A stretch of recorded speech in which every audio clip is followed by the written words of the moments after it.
Welcome to Transformations with Tara Sutphen. Tara Sutphen is the author of Blame It on Your Past Lives, Soul Agreements, and The Abenda Chronicles. Grammy-nominated audios, videos, and MP3 series. You can find these MP3 series now at TaraInsight.com. Life Force Activations, Romantic Love Series, Temple of the Mystics, Treasure Within Series, Psychic Explorations, Sleep Programming, and more are available now for an easy MP3 download at TaraInsight.com. Welcome to Transformations with Tara. And my guest today is Kaitlin Robinson, and she is a guidance counselor and life coach. And she's a graduate from Antioch University with a master's in clinical psychology. And hey, welcome, Kaitlin. Hi, thank you, Tara. Thank you. Good morning. Good morning. Anyway, so we did the full moon this week. It was at 6 degrees Capricorn. And so Kaitlin and I and some other wonderful, amazing women, we just sourced and prayed at the moon because I believe it's the highest time of energy upon the planet. And this moon is all about working, and it's like a double whammy of working and working hard. So it's really a serious moon. This moon. It's not yummy love or psychic ability. It's all about working and getting our lives on track. So welcome, Kaitlin. Thank you. And I'm really feeling that moon power the last couple of weeks and culminating in the last couple of days. So I'm ready for this moon to start waning its way out. Yeah, because we noticed that everybody was talking about super serious stuff. I mean, it was just right. It didn't really let up. Nothing let up. It wasn't. It didn't. It was a challenging moon circle. It was having to keep bringing the positivity back in, having to keep being reminded of what we're grateful for. And, the conversation was getting really heavy. I had to walk away at one point. So much. It was intense. Right. Yeah. And Kaitlin and I are both kind of funny personalities.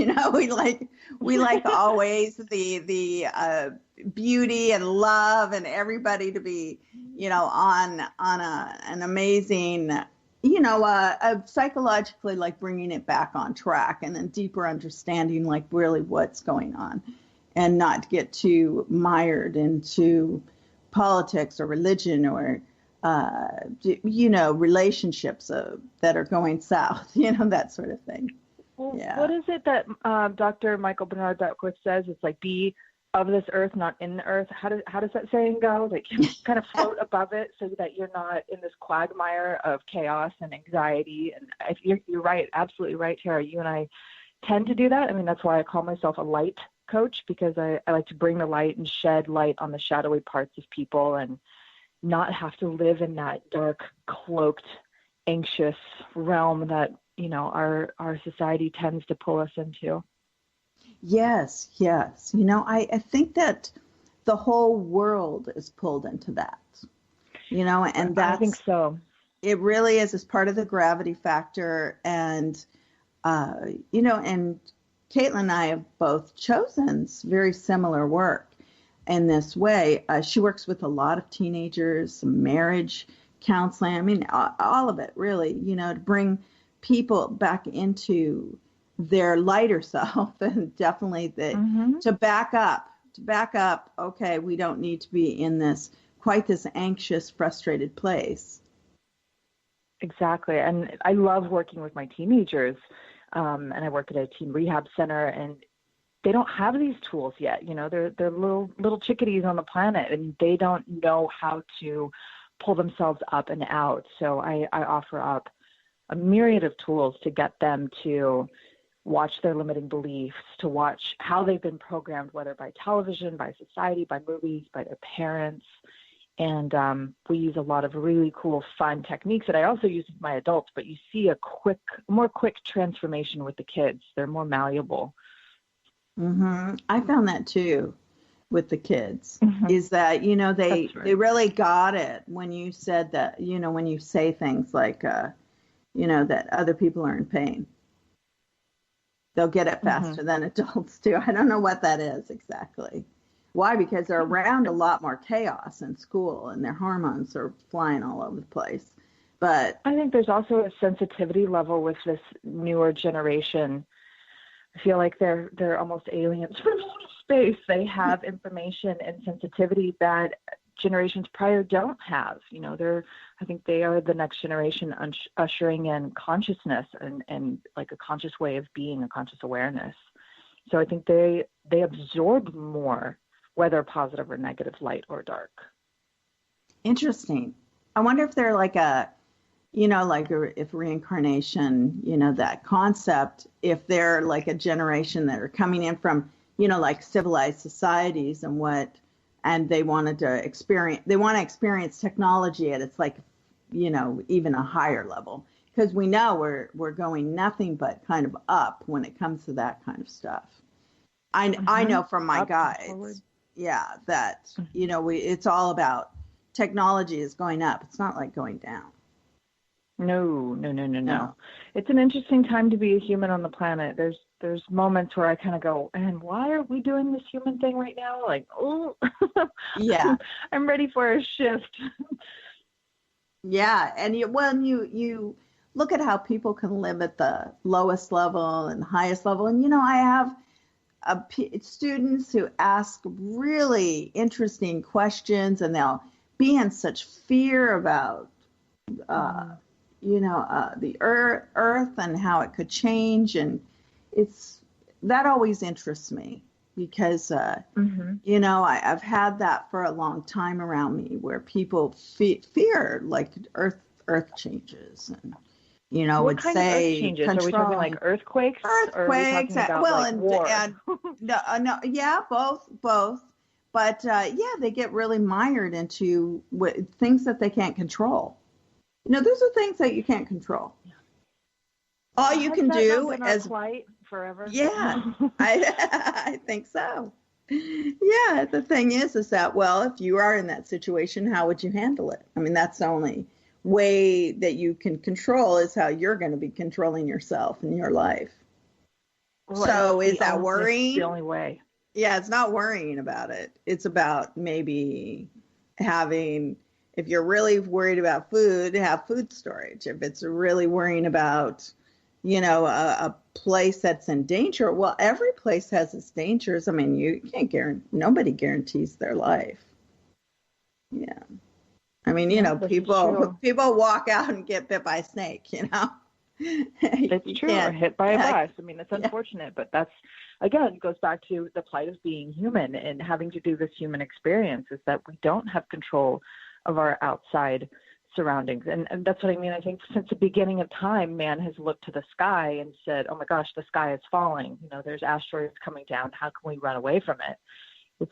I think that's just our natural conditioning. But, I always say, like, we're a society that lives from the neck up. We're very intellectual and we analyze and we are more cerebral. We forget to check in with our body and to see what we can do to control our insides, our experience. And, we do often tend to go to worry because it's easy to dip our big toe in that pool. But worry, I swear, it's the worst, like most wasteful emotion you can have. It doesn't produce anything. It doesn't prevent anything.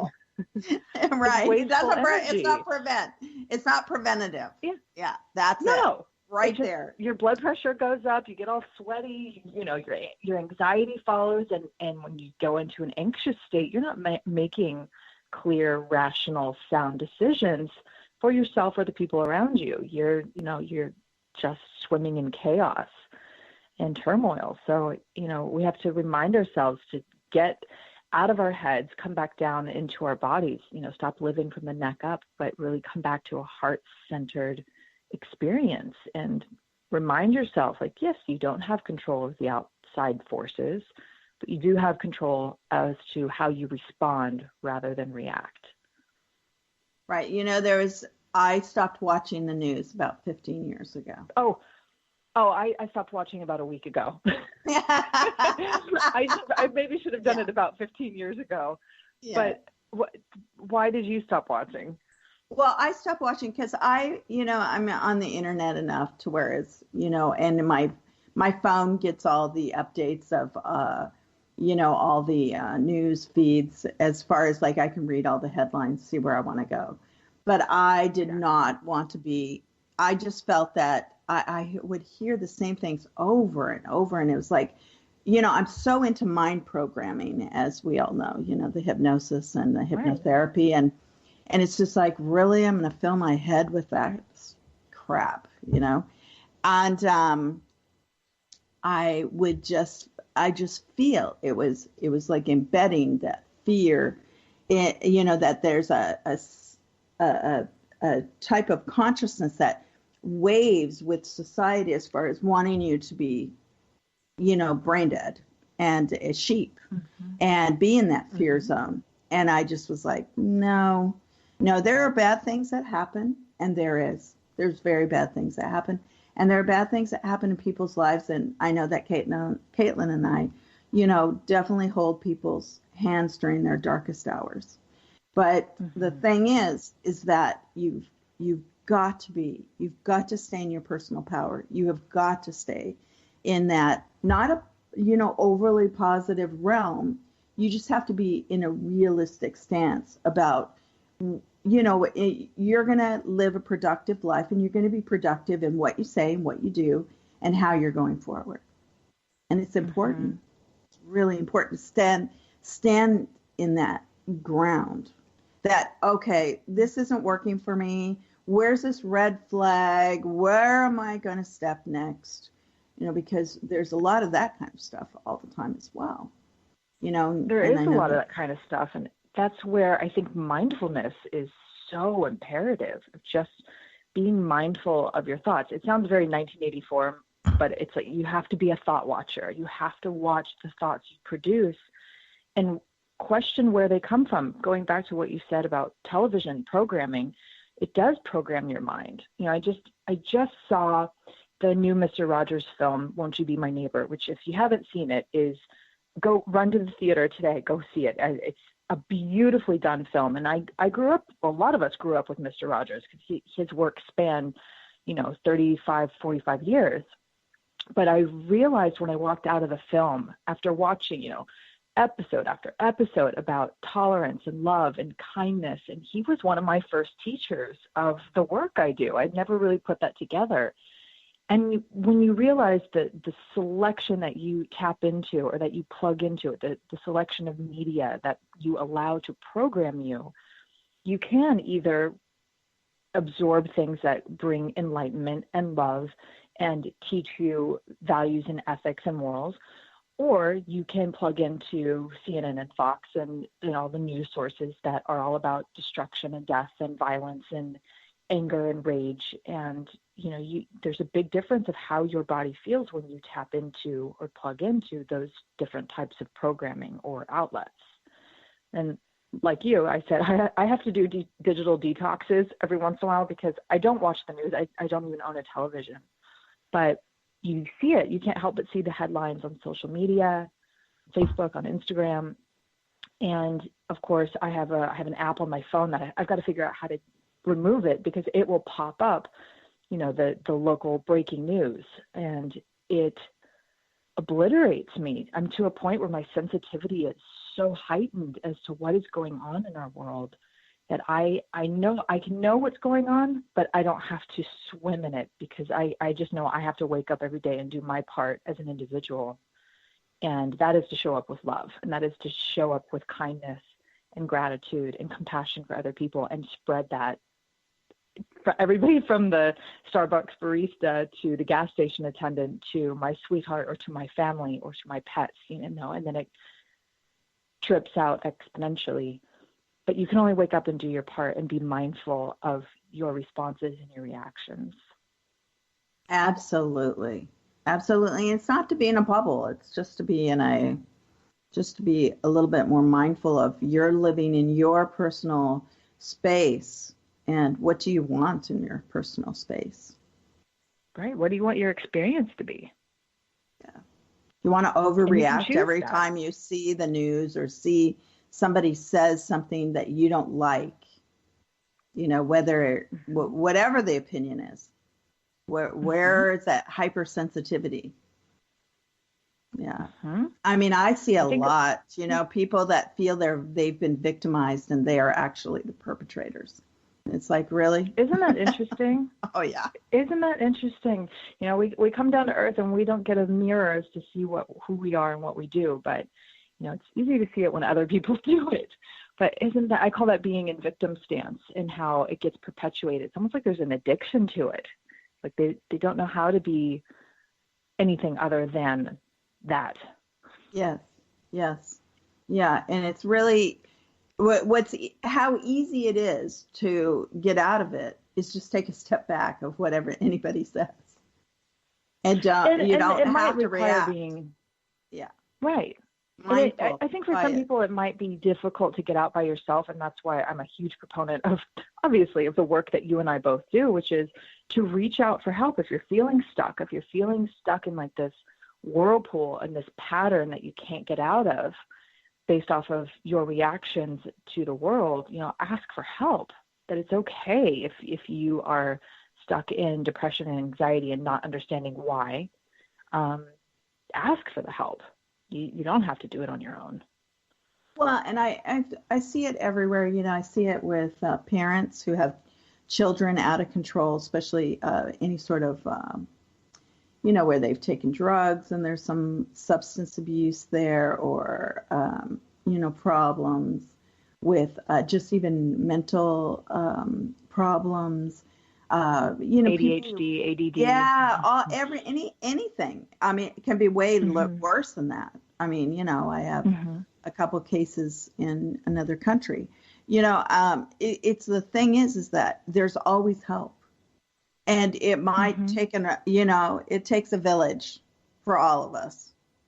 And I used to have this person around me that used to say that they were a lone wolf, and that they created everything. Well, it's all good. It's good to be a really great worker and to do great work in the world, but it usually takes a village. You have to connect with people and connect with people who work for you, and connect with people who you work with, or you are champion to, or they champion you, and all of it, to create a better world. And that's it. It's just to keep going. And if it's on a personal level where somebody in your family or a friend, you're trying to help them get some real help because they're just swimming in sabotage, then you really do have to either step away and let somebody else handle it. Because if you're enabling somebody, it just doesn't help to keep enabling them. You really need outside help at that point, because there's comes a time when enough is enough. Mm-hmm. Well, it's interesting, enough is enough. When you say that, and I'm sure you've encountered this in your travels around the world. And I've done work in South America, and I was always interested in what is mental health like in other countries when they don't have the resources that we have here in the West or in developed countries or in the United States. And I had a 17th generation Amazonian shaman explain it to me about really the concept of it takes a village. So if there's one individual who is suffering, let's say, from schizophrenia, which is what they call a disease of the spirit, not so much a disease of the mind, a dis-ease, like your spirit is not at ease. It takes the village to protect, to feed, to bathe, to cocoon, to make sure they don't wander off into the jungle and get eaten by a leopard. That it does take the village. And it's interesting that same shaman said, depression is a gringo disease. It only exists in the developing world. I thought that was interesting. Right. They don't see depression in South American countries as much, not as prevalent as it is here, and especially not in the jungles. When you're living on the land close to nature and having that abundance. Right. Yeah. My kids it's always fun because when somebody's going off, somebody's going off and we're all together, anybody's with each other. they'll say first world problems. Instead of, what's really important? Those are not third world problems. That's a first world problem. And, we should maybe be a little mindful. But that's the running joke in my family. It is. It's so true. It's a running joke. Exact same. I said the same thing yesterday. You know how difficult it is to book an airline ticket. Oh, yeah. And I was that's dealing a first world problem. Yeah. And that's what I said. Here we are. We're getting to catapult ourselves through the sky and essentially time travel, and only for, not for very much money. And I had to take a step back and go, oh, okay, Kaitlin, let's put it into perspective. This is a first world problem. And it's a blessing that you have the opportunity to even A, purchase a ticket, let alone B, get on this silver tube and fly through the sky. So first world problems. First world problems. Yeah. And think of people being mindful. Right. And think of how people go into the spin of, they're buying a ticket or they go into a spin. Yeah. Mm-hmm. Or having to wait at the airport or having any sort of having to wait in line or having. Yeah. I know. And that goes back to living from the neck up. We've got to remind ourselves to come back to our heart centered. There's an exercise that I do. It's called circular breathing. I do this with my kids at the teen rehabilitation center. And I have them put one hand on their belly button and I have them put their other hand over their heart. They're usually lying down, but I do this sitting in my car when I'm in traffic. And I have them put their hand on their heart to remind themselves to come back down out of their head, to take a little elevator ride down their spine to connect to their heart. And I have them visualize this. And then the hand over the belly button is a reminder that they can breathe into the lowest part of their abdomen. So they're taking full, deep, full-lunged breaths rather than shallow ones in the chest, which tends to perpetuate anxiety and the anxiousness or the physiological response, which is, an elevated heart rate, you're sweating and pitted out and your shirt's all stinky and your thoughts are racing. So hand on heart, hand on belly button. And I have them take 3 really slow, deep, full belly breaths. And within 60 to 90 seconds, they've reclaimed their peace and their anxiety has subsided. And I call it natural Xanax. You get oxygen into your blood. It's like taking natural Xanax. So you get out of your head. When you're in line at the airport and you're frustrated because somebody cut in front of you and rolled over your foot with their suitcase, you can just come back to your breath and go, I have a choice right now. I can respond thoughtfully and mindfully and take control of my breath, or I can react. I can get mad. My elevated blood pressure is going to go up. I'm going to have to pop a pill. I'm going to have to take a swig of wine when I get on the plane. You can be mindful in such a simple and beautiful, easy way by just coming back to your breath. Well, it's the same way at Starbucks, Oh, absolutely. Yeah. Or at the gas or on station. The 405. Yeah. Yeah, the 405. Well, when Kaitlin says the 405, 405 is the freeway in Los Angeles that's always crowded. It is. Yeah, you call it the freeway. I call it hell. Yeah. Well, see, I always feel that all freeways are my rest time. And usually I give myself a lot of time to get wherever I'm going. So I'm usually at my destination an hour or two before, because then I can just rest and I can work off my phone, or I can take calls or whatever I'm doing. But I try not to ever stress myself out on the freeway thing. And that is brilliant. Yeah, and then I just feel that it's my rest time. So I'm somebody who doesn't freak out on the freeway. I just don't. I love that. Just don't allow myself. Yeah. Yeah. I mean, it's just kind of proper planning. It is proper planning. Could you imagine if everybody in a major metropolis gave themselves that cushion, that extra 30 minutes to arrive alive, but to arrive more at peace and more in harmony. I myself, I commute a lot as well. I practically live out of my car, and I have found I don't know how many podcasts that I've fallen in love with. I almost do like my mind homework. I listen to great podcasts. I'm very selective of the music that I listen to and the information that I take in when I'm in my car. So not to elevate the stress levels. Listening to this radio show you're listening to on iHeartRadio, turn on Tara. She has amazing programs that you can learn while you're driving. Just don't get hypnotized. Yeah, there you go. Well, yeah, we can. Yeah, definitely you can listen to iHeartRadio now and to, us. I'm pretty sure that CTR Network has a wonderful app as well. If you want to put that into your, and because all the hosts on Contact Talk Radio are fabulous. It's all consciousness in action, so. Everybody who's doing a podcast and a radio show are just really fabulous healers of the world. And I love that. I love that. I love being a part of it. That. Yeah, it's a nice village to be a part of. Absolutely. Well put. I love that. Yeah. So, and it is a really nice thing that iHeart has picked us up. I don't know, it picked up everybody up, but, I have like so many shows, hundreds and hundreds of shows. So, they picked me up. So it was really wonderful that they've done that. Yeah. Congratulations. Yeah. Thank you. And, and to continue really amazing work, because I do appreciate your work in the world, Kaitlin. I mean, you have done some beautiful stuff.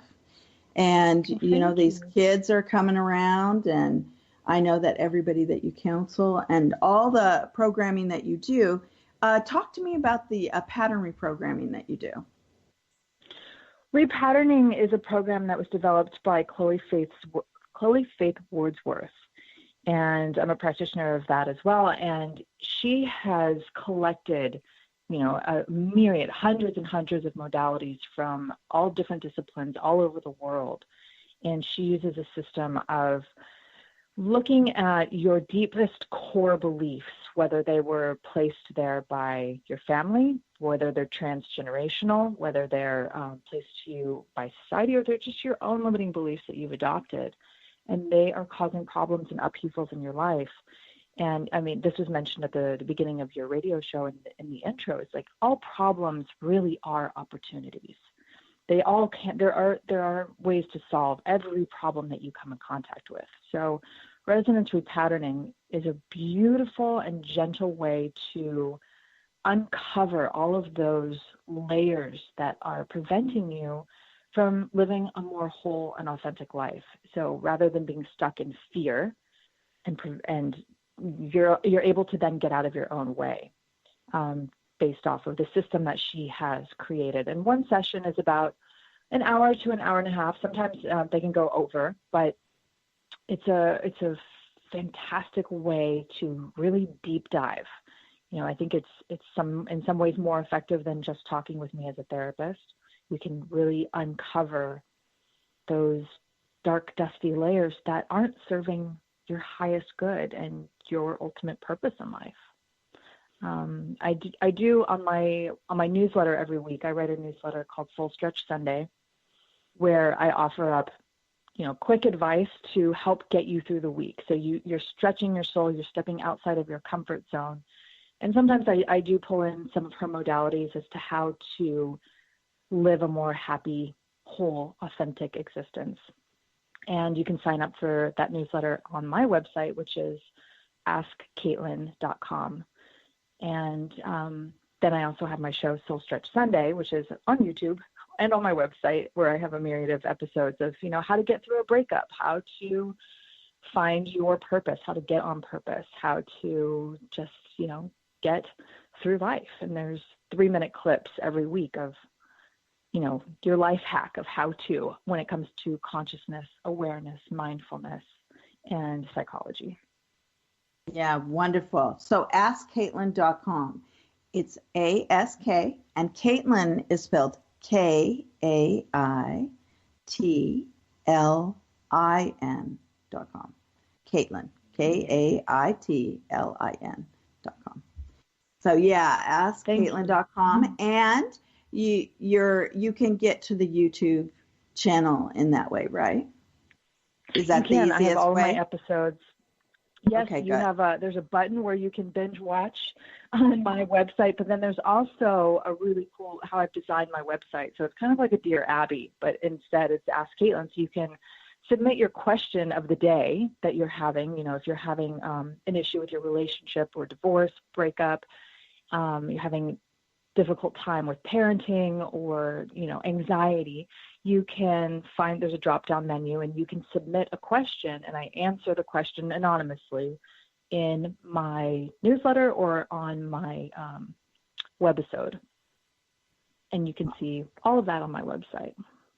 Awesome. So yes, it's like free therapy. right. So with this moon being in fact about working and about people getting back on track, what would you suggest that they need to work on maybe this month? You know, I love this question. Thank you. What they need to work on this month, because, you know, I'm not immune to this. I've recently found myself in a creative rut.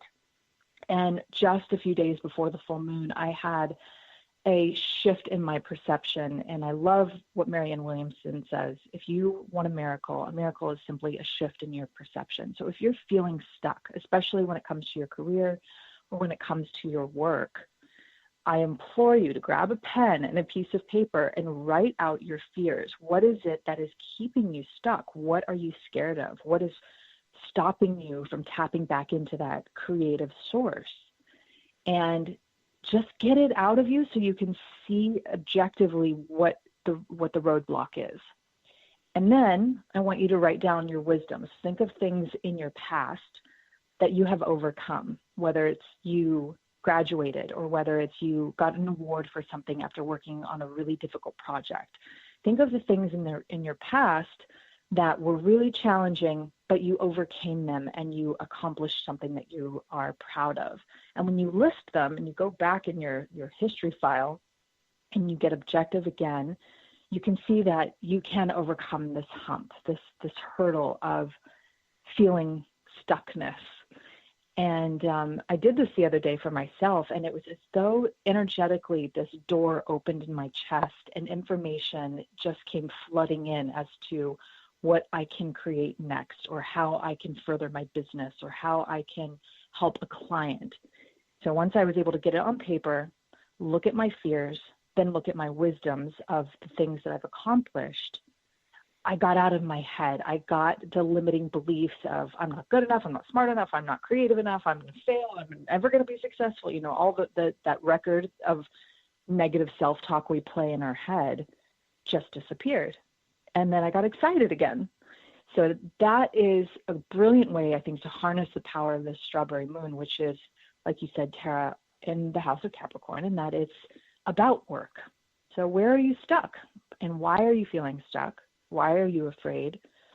And then look back at your history as to when you overcome your fears and you've accomplished something, small or big. It doesn't have to be this, massive accomplishment.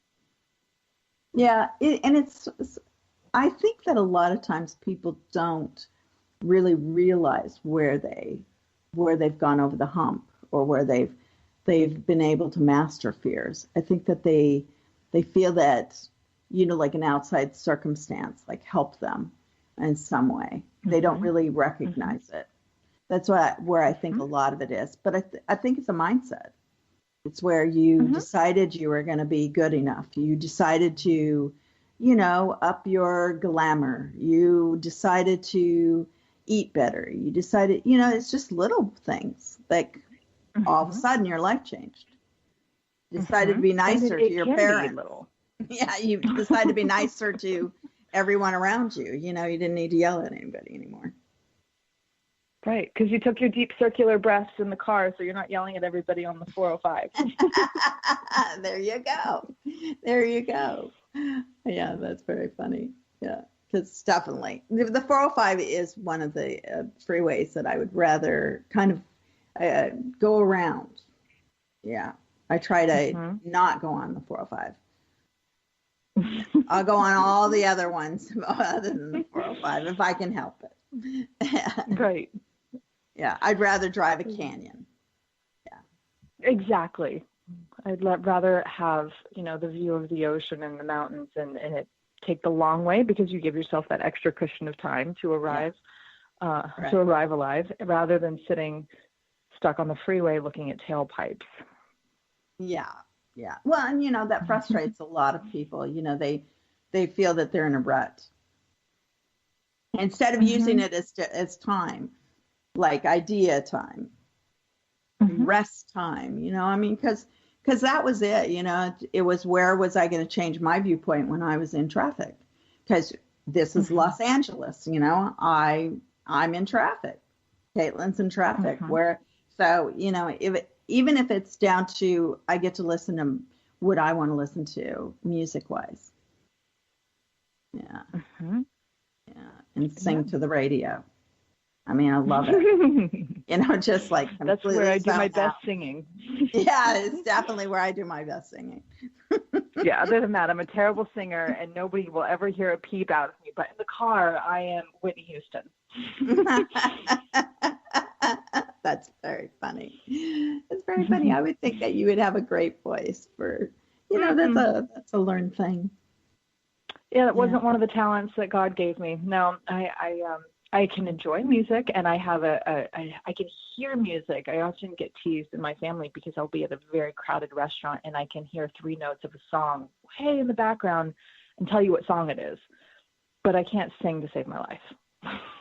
Yeah. Well, I come up from from a family of voices. There are such great voices in my family.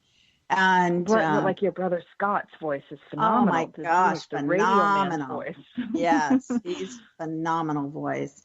And Jason too, he's the voice of Ohm for millions and millions of Ohm CDs, MP3s, And your voice, I remember being in a crowded airport in India in the middle of nowhere, and I turned on your Life Force Activation MP3, and I put my headphones on, and I sat in lotus position in the chair, and listening to your voice from across the planet just lull me into the most peaceful state. So your voice has a huge impact too. Oh, thank you.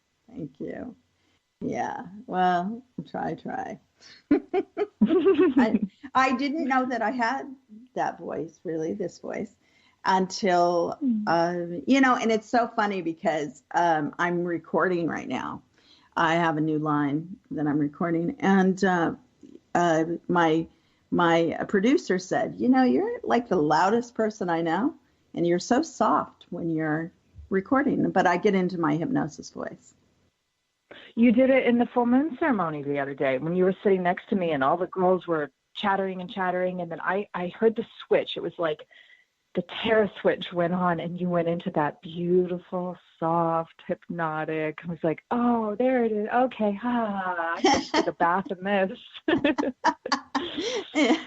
Yeah. You have found your calling if you don't know that already. Yes. Thank you. Yeah, I do feel very fulfilled in my life, and definitely that I did find my calling this lifetime. That I feel that you and I both are priests who walk the earth.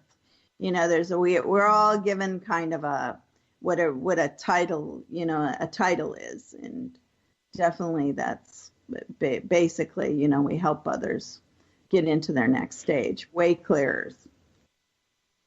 Maybe you can help me understand how to answer this question. I get this question with my teenagers a lot, and I have an answer for it, but I would love to hear your perspective. Is, how do you get on purpose? Like, I think you and we have found our purpose for sure, but there are people out there who are really struggling. Like, what am I doing here? What is my mission on earth? And I right. do this a what lot is my with purpose? My teenagers.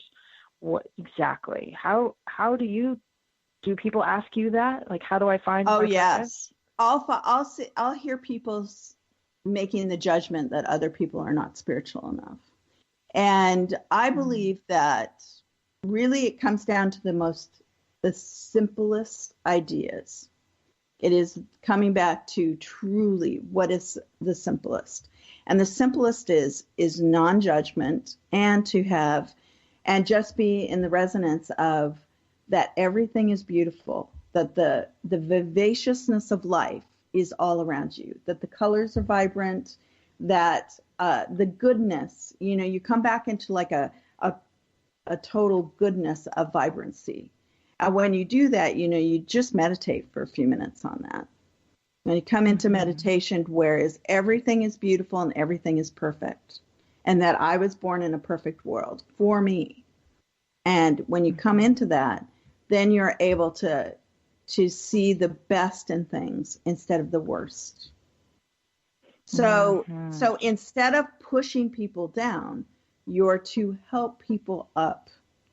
And this is a thing of, and then you get into this pattern where people feel that they can do it, like who've enabled people, say.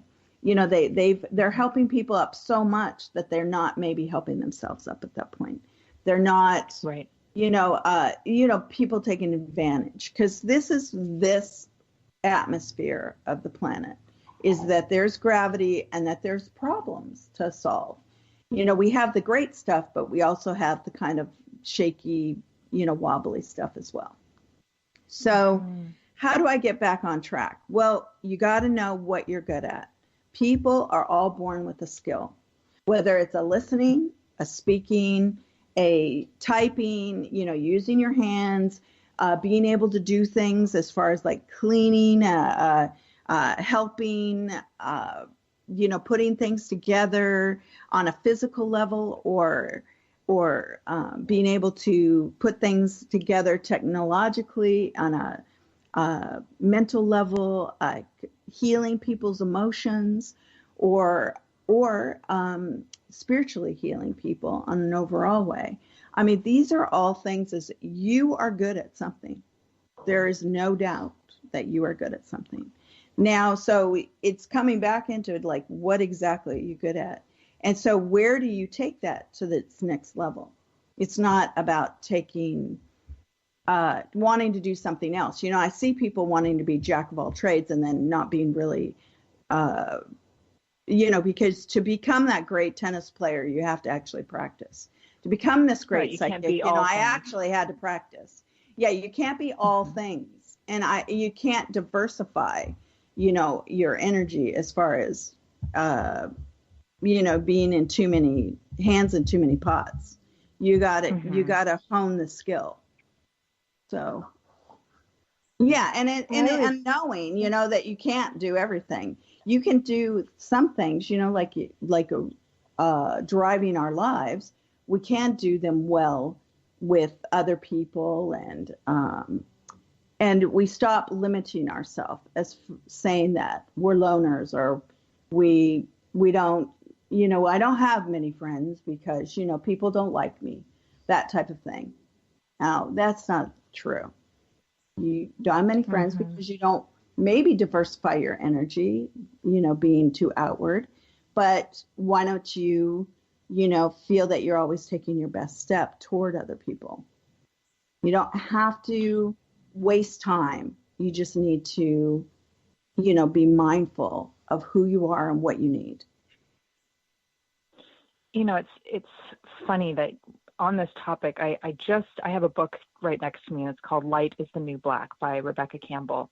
And I just opened it up just at random. And the first quote that I picked is by Pablo Picasso. And it says, "The meaning of life is to find your gift. The purpose of life is to give it away."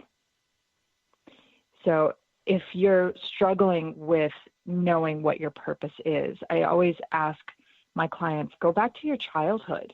Who were your heroes? Who inspired you? What did you want to be? And what was the feeling that it gave you when you thought about being that? What is it that you're passionate about?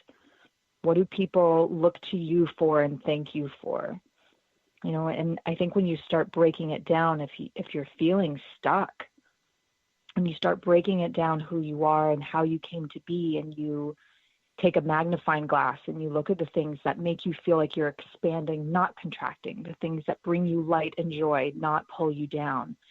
then you can start really uncovering what it is that your purpose is, so that you can live that, offer that, and give that away. You know, my first career was in international commercial real estate when I was in my 20s, and I was at the height of my career, making the most money I've ever made, had a beautiful office, gorgeous car, condo. Like life was great, except for I was the most miserable I have ever been.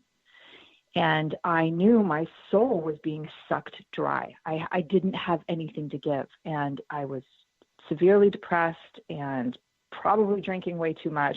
And I knew that I had to make a shift. I had to make a change. And it required me getting really silent. I remember, I'll never forget this day, sitting on a rock in the middle of a river in Colorado, instead of on my hands and knees, laying on my back, just going, okay, God, I have to give this to you. I'm merely mortal. I can't figure this out. This isn't working. I know that I'm not on my purpose.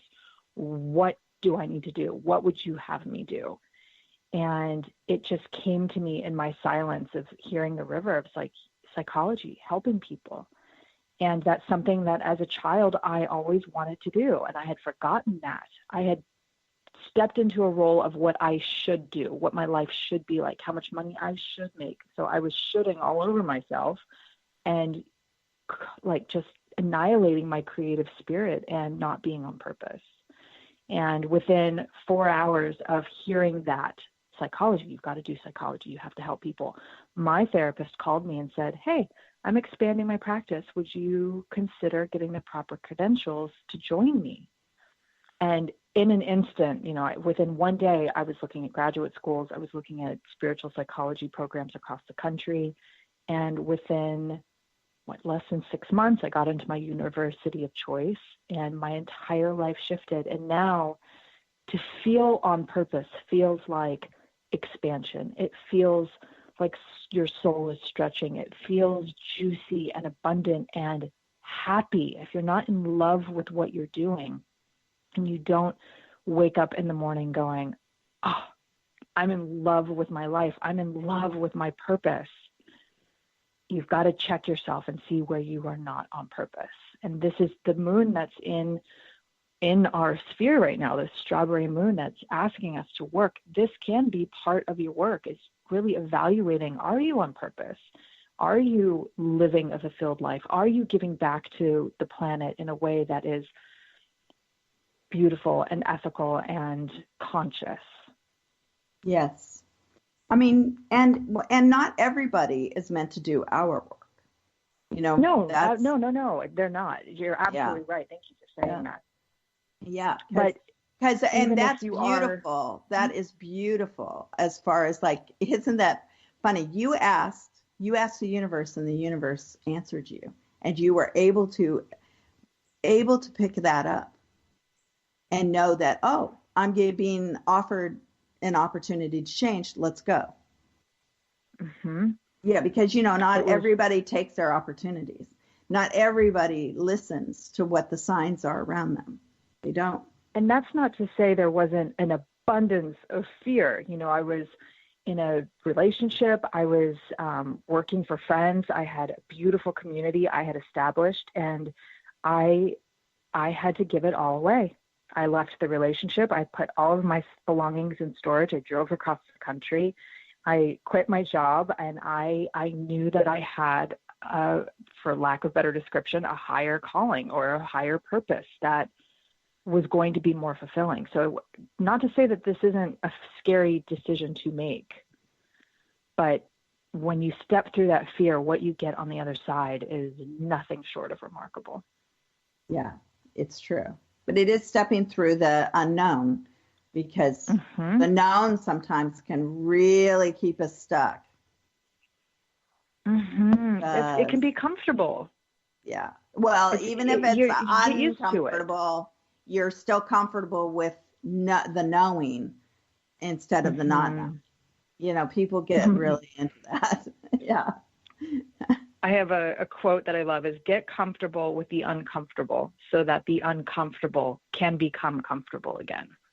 Wow, that's beautiful. I know, but I don't know if it's a tongue anybody twister. ever thinks, it's like a tongue twister. Yeah, say it fast 5 times. Yeah, I don't know if anybody ever really becomes that comfortable with the unknowable. I'm pretty happy with the doing the psychic readings, and for me, it's easier than vacuuming. That's what I decided a long time ago. For cooking, even, like, oh yeah, you want a psychic reading? Yeah, let's do it. Yeah, and I have a great passion for it, as Kaitlin knows. Yeah, let's do cards. Yeah, let's sit around and figure this out. Yeah, it's always fun for me to figure things out. Yeah, it's the future. I love that. It's easier than cooking and vacuuming. Well, no, who likes to vacuum? Well, I think some people do, though. It's the knowing. There's an end result. There's actually a good end result with vacuuming. Yeah, that's very true. I appreciate the vacuum. There's no doubt. That's a first world thing. And I'm in total appreciation. What a beautiful reframe. I like that. Okay, I'm going to adopt that one too. I could be appreciative of the vacuum. Mm-hmm. It makes everything clean again. That's right. Everything. Well, yeah, and that's part of like even the mental process, of course. Everything's like in its place, so everything's good. Well, the meaning of life is to find your gift. The purpose of life is to give it away. So if your gift is that you are one hell of a vacuumer, by all means, call me. Come, give your gift away to me. Yes, absolutely. So do you have anything that's happening, upcoming? Oh, my gosh. The pressure question. Anything that's happening, upcoming. Oh, other than it being summer, and that always shifts, and I don't know if it does for you in my field. It's a downshift. We're down gearing for the summer because people are traveling, and what that does is that allows me the opportunity either to travel a little bit or to get more introspective to see how I'm going to shore up the rest of my year going into fall and winter. So anything specific upcoming? No. Maybe I should go back to the drawing board because I have things that are percolating in my mind that, like I mentioned, got unlocked about a week ago once I stepped out of my own way. So we will see. And I always give updates on my in my newsletter every week, and I share secrets there. I don't share anywhere else. So when things do pop up, my network, my Ask Kaitlin insiders get the first preview as to what's coming up. I love it. Well, I have the Mystic training in October 28th and 29th, I think. It's the weekend anyway. Last weekend in I always have it by Halloween in Sedona. I love to be in Sedona for Halloween. And yeah, it's just always so fun and nice. Usually I'm on the mountain looking out and sourcing or praying on that dark, beautiful night. And and then I'm all over the place as far as like different seminars and different things coming up. So definitely check my schedule. Usually it comes up in my Instagram or Facebook these days. You can also check my website, but my website, I don't usually list all the seminars so much, but definitely all appointments, taking appointments all the time as well. I know Kaitlin is too. What is your, just ask Kaitlin.com. Remember, it's ASK. Yeah, KAITLIN.com. And my website is TaraInsight.com. And that's TARA Insight. INSIGHT.com. I'm so happy we had a beautiful full moon this week. Kaitlin, thank you for being on the show. I love you, Thank sweetie. you so much, Tara, for having me. I love you. This has been such a pleasure to have my morning coffee and, talking about our purpose and how to reduce anxiety with our breath. And, it's been a pleasure. Thank you. Yes. Blessings, everybody. Lots of love. Thank you for listening to Transformations with Tara. Tara hopes this program brings guidance and insight towards a better tomorrow. If you have any questions or inquiries, or would just like to know more about Tara Sutphen's workshops and seminars or private sessions, please visit her website now at tarainsight.com. Until next time, many blessings.